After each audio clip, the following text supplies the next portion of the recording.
రెచ్చగొట్టే ప్రయత్నం నేను చేశారు. అందుకే సార్ ఈసారి నేను ఓపెనింగ్ క్వశ్చన్ కూడా అందుకే అడుగుతున్నాను. చాలా చక్కగా ఒక ప్లాన్డ్ గా సిస్టమాటిక్ గా వెళ్తున్నారు.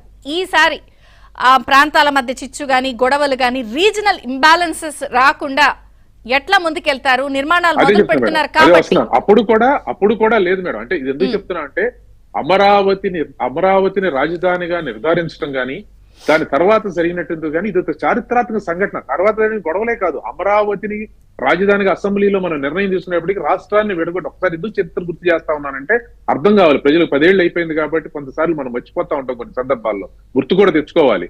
ఇప్పుడు అప్పుడు రాజధానిని ఏమీ నిర్ణయించకుండానే రాష్ట్రాన్ని విడగొట్టారు.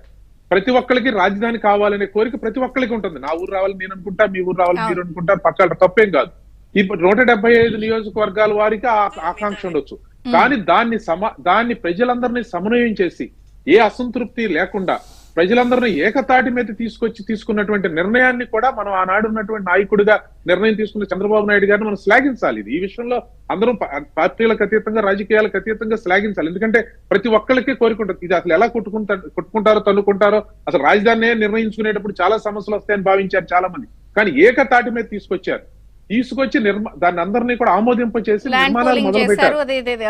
వీళ్ళు వచ్చి 2019లో అవసరం లేనటువంటి వివాదాన్ని సృష్టించి దాని మీద వాళ్ళు రకరకాలుగా మాట్లాడారు. నేను అప్పుడు కూడా డిబేట్ లో చెప్పేవాడిని, బయట కూడా మాట్లాడేవాడిని. మనమేం రూపాయి బిళ్ళ ఇవ్వాల ప్రభుత్వం తరఫున, ఏ ప్రభుత్వం అంటే ప్రభుత్వ పరంగా ఆంధ్రప్రదేశ్ ప్రభుత్వం అక్కడ ఉన్న రైతులకి రూపాయి ఇవ్వాల. వాళ్ళు ఇచ్చిన తర్వాత వాళ్ళని ఆ విధంగా దూషించడం, ఆ విధంగా కొడతాం మాట్లాడుతూ వాళ్ళని పిలిచి ఇదిగో నా ప్రణాళిక ఇది, నేను ఇవాళ చేయాలనుకుంటున్నాను, ఈ విధంగా చేస్తున్నానని చెప్పాలి కదా. ఇప్పుడు ఉదాహరణకి సిఆర్డిఏ ఆఫీస్ కట్టాలి అమరావతిలో అనుకుంటే ప్రజల నుంచి ఆహ్వానించారు, ఏ మోడల్ అయితే బాగుంటుందో చెప్పండి అని చెప్పని. ఇప్పుడు నిర్ణయం అంతిమంగా ప్రభుత్వం తీసుకున్నా ప్రజలకు భాగస్వామ్యం కల్పించాలి కదా. అదే కదా ప్రజాస్వామ్య ప్రభుత్వం అంటే, అదే కదా. ఈ రోజు నిర్మాణాలు ఎలా చేయబోతా ఉన్నాం, అమరావతి నిర్మాణానికి డబ్బులు ఎక్కడి నుంచి వస్తున్నాయి, ఏ అప్పు తీసుకుంటున్నామా, లేదంటే దాని మీద ఏం వస్తున్నాయి అనేది అంతా కూడా ప్రజలకు స్పష్టంగా వివరించే ప్రయత్నం చేస్తా ఉన్నాం కదా.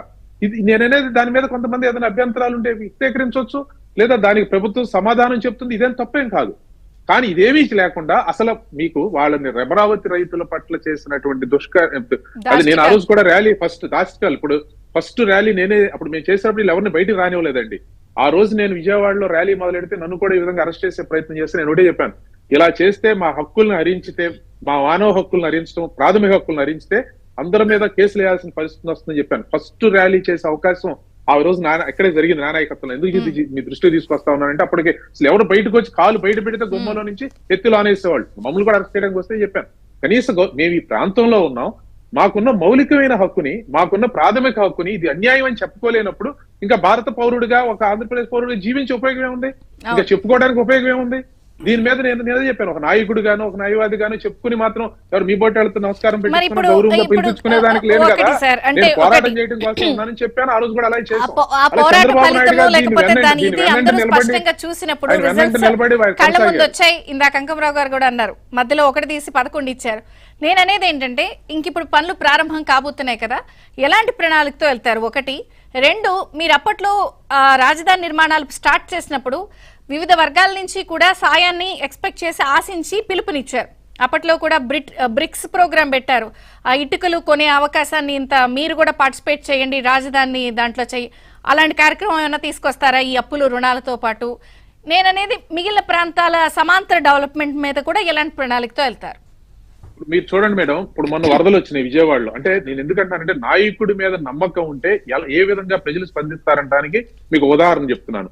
మొన్న విజయవాడలో వరదలు వచ్చినప్పుడు మరి చంద్రబాబు నాయుడు గారి మీద ఉన్న నమ్మకంతో ఎన్ని విరాళాలు వచ్చినాయి, ఎన్ని డొనేషన్స్ వచ్చినాయి, దానికి ఆ కెలామిటీని ఎదుర్కోవడానికి ప్రభుత్వానికి ఎంత అండగా నిలబడ్డారు ఎక్కడెక్కడి నుంచో.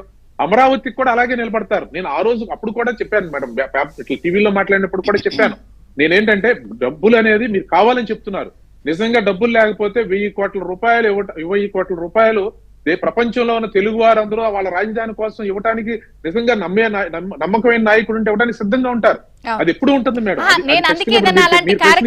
పెడతారా, మళ్ళీ ఆహ్వానిస్తారా? ఇప్పుడు జనవరి నుంచి నిర్మాణాలు స్టార్ట్ కాబోతున్నాయి కాబట్టి అది ప్రభుత్వం తీసుకునేటువంటి నిర్ణయం కాబట్టి ప్రభుత్వ నిర్ణయాన్ని ఎదురుగా ఉంటుంది అనేది పార్టీ పరంగా నేను చెప్పలేకపోయినప్పటికీ, కానీ అది కనుక నిజంగా కనుక ఇది అవసరం అని అనుకున్నప్పుడు స్పందించేటువంటి పెద్ద మనసున్న తెలుగువారు ప్రత్యేకించి ప్రపంచంలో మీరు చూస్తే ప్రతి సందర్భంలోనూ ఏమొచ్చినా కూడా ప్రపంచంలో తెలుగువారు, అది మన ప్రాంతం వారు ఎప్పుడు ఏదో ఒక దానికి ఎక్కడొచ్చినా ఏదో ఒక దానికి స్పందించి మన అవకాశం వచ్చినప్పుడు ఆదుకునేటువంటి మనస్తత్వం ఉన్నటువంటి వారు. అటువంటి తమ ప్రాంతానికి కావాల్సింది, నేను అప్పుడు కూడా చెప్పాను మేడం, ఇదే మాట చెప్పాను, 1000 కోట్ల రూపాయలు నాకు తెలిసి చెప్పలేదు, కానీ స్పందించుతారు. వాళ్ళు మనం చూడండి సుమారుగా ఎన్ని వచ్చినాయి, 200-300 కోట్లు ఎంత వచ్చినాయి కదండి. ఎంతో కరెక్ట్ గా సబ్జెక్టు మ్యాటర్ కానీ, but I don't know but exact గా ఫిగర్ మన ఎంత వచ్చినాయండి.